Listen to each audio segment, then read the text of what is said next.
Good evening.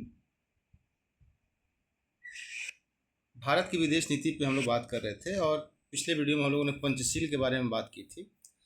आज हम लोग उसके एक और आधार विचारधारा जो है गुटनिरपेक्षता की जो नीति है, हम लोग उस पर आज चर्चा करेंगे। गुटनिरपेक्षता भारत की विदेश नीति की सबसे महत्वपूर्ण विशेषता है और इस विशेषता के महत्वपूर्ण होने के पीछे के जो कारण हैं, अगर हम उसको देखें तो यह जो नीति आई थी यह उस समय आई थी जब पूरी दुनिया दो अलग अलग ध्रुवों के बीच में बटी हुई थी।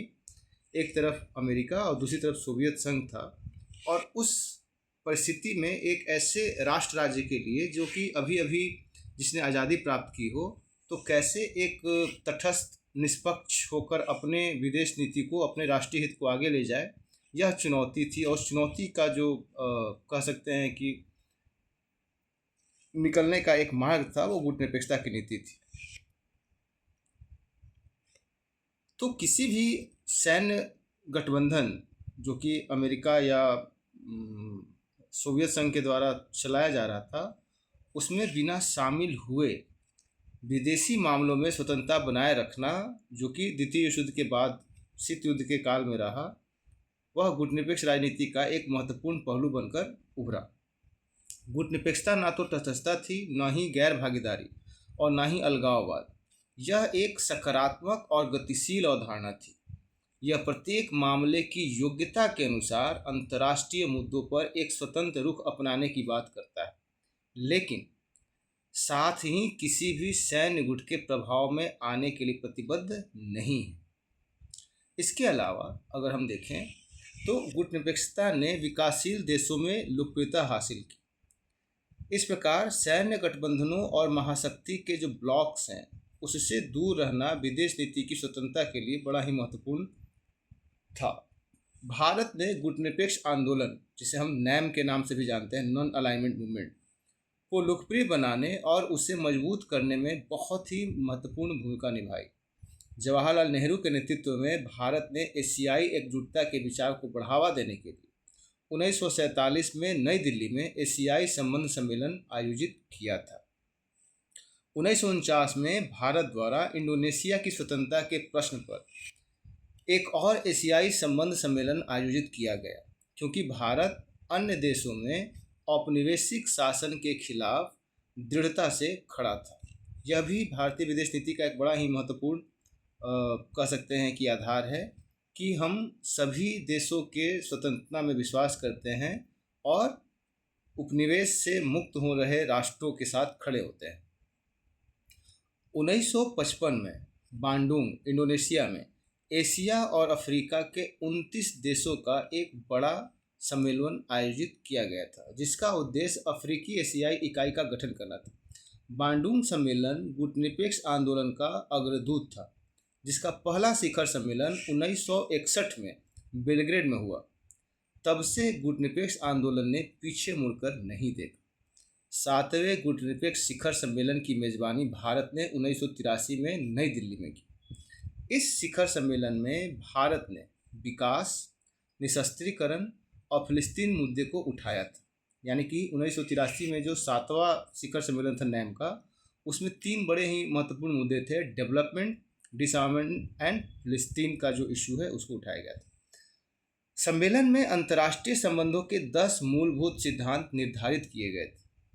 नेताओं ने विकासशील देशों के बीच औपनिवेशिक मुक्ति, शांति, सांस्कृतिक, आर्थिक और राजनीतिक सहयोग के लिए मिलकर काम करने का संकल्प लिया। यह अपने सभी सदस्यों को, चाहे उनका आकार और विकास कुछ भी हो, वैश्विक निर्णय प्रक्रिया में भाग लेने का अवसर प्रदान करता है। गुटनिरपेक्षता की निरंतर प्रासंगिकता, क्योंकि हम सभी जानते हैं कि चूँकि गुटनिरपेक्ष आंदोलन शीत युद्ध की राजनीति और द्विध्रुवीय दुनिया के बीच के उत्पाद के रूप में हमारे सामने आया था, इसलिए कई विद्वानों ने शीत युद्ध की समाप्ति और सोवियत संघ के विघटन के बाद गुटनिरपेक्ष आंदोलन की प्रासंगिकता पर सवाल उठाए। फिर से वैश्वीकरण ने भारत जैसे इसके मुख्य समर्थकों की प्राथमिकताओं में भी बदलाव किया, जिसने उभरती वैश्विक व्यवस्था के साथ एकीकृत होने के लिए नव उदारवादी बाजार अर्थव्यवस्था सिद्धांतों को अपनाने की कोशिश की। इस नई स्थिति ने यह धारणा पैदा की कि गुटनिरपेक्ष आंदोलन हाशिए पर चला गया और इसकी प्रासंगिकता कम हो रही। हालांकि अगर हम गुटनिरपेक्ष आंदोलन की बुनियादी विशेषताओं में गहराई से जाएं तो यह कई कारणों के हम देख सकते हैं कि आज के समय में भी बड़ा ही प्रासंगिक। सोवियत संघ के विघटन के बाद गुटनिरपेक्ष आंदोलन किसी भी देश या गुट के अनुचित प्रभुत्व और आधिपत्य के विरुद्ध जांच का काम कर सकता है। विकसित यानी कि नॉर्थ और विकासशील यानी कि साउथ। नॉर्थ और साउथ देशों के कई वैश्विक और आर्थिक मुद्दों पर अलग अलग विचार हैं। गुटनिरपेक्ष आंदोलन तीसरी दुनिया के देशों को विकसित देशों के साथ उत्पादक संवाद में शामिल होने के लिए एक मंच प्रदान कर सकता है। यानी कि नॉर्थ और साउथ के जो डायलॉग हैं उसके लिए बड़ा महत्वपूर्ण हो जाता है गुटनिरपेक्ष आंदोलन। गुटनिरपेक्ष आंदोलन सहयोग को बढ़ावा देने के लिए एक शक्तिशाली तंत्र साबित हो सकता है जो वर्तमान बाजार संचालित वैश्विक व्यवस्था में उनकी सामूहिक आत्मनिर्भरता के लिए आवश्यक। तो ये जो मार्केट कैपिटलिज्म है या जो मार्केट ड्राइवन जो फोर्सेस हैं इस नए वर्ल्ड ऑर्डर में, उसमें एक कलेक्टिव इंटरडिपेंडेंस और डिपेंडेंसी को ये बहुत ही आगे ले जा सकता है। गुटनिरपेक्ष आंदोलन विकासशील देशों को विभिन्न वैश्विक समस्याओं, मुद्दों और सुधारों पर चर्चा और विचार विमर्श करने के लिए एक महत्वपूर्ण प्लेटफॉर्म दे सकता है, जिसमें संयुक्त राष्ट्र और विश्व बैंक के साथ साथ IMF जैसे अन्य अंतर्राष्ट्रीय वित्तीय संस्थाओं में सुधार शामिल है, ताकि उन्हें अधिक लोकतांत्रिक और अधिक प्रभावी बनाया जा सके।